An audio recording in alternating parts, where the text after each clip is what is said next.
தூதரே ஃபௌசினா, எங்களுக்கு அறிவுரை கூறுங்கள், வசியத் செய்யுங்கள்.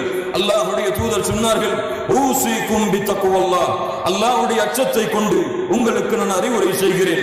முஆத் இப்னு ஜபல், அல்லாஹ்வுடைய தூதரே எனக்கு அறிவுரை செய்யுங்கள். இத்தகில்லாஹ், முஆத் அல்லாஹ்வை அஞ்சிக்கொள். ஹைதுமா குன்த், எங்கே நீ இருந்தாலும். அபூ சயீத் அல் குத்ரி, அல்லாஹ்வுடைய தூதரே அறிவுரை செய்யுங்கள். இத்தகில்லாஹ், அபூ சயீதே அல்லாஹ்வை அஞ்சிக்கொள். கண்ணியத்துக்குரியவர்களே, அல்லாஹ்வுடைய அறிவுரை, அல்லாஹ்வுடைய அச்சத்தை பெற்று வாழுங்கள். அல்லாஹ்வுடைய தூதருடைய அறிவுரை, அல்லாஹ்வின் அச்சத்தை பெற்று வாருங்கள். உபய் இப்னு கஅப் ரலியல்லாஹு அன்ஹு உமர் அவர்களிடத்திலே சொன்னார்கள், உமர் அவர்களே, அல்லாஹ்வுடைய அச்சம் என்றால் என்ன தெரியுமா? தக்வா என்றால் என்ன தெரியுமா? ஒரு முள்ளுள்ள இடத்தில் நடந்திருக்கிறீர்களா? எப்படி நடப்பீர்கள்? ஆடைகளை உயர்த்தி கொண்டு எந்த இடத்திலே முள் இல்லையோ அந்த இடத்திலே உங்களுடைய பாதங்களை வைத்து செல்வீர்களே, அதுதான் அல்லாஹ்வுடைய அச்சம்.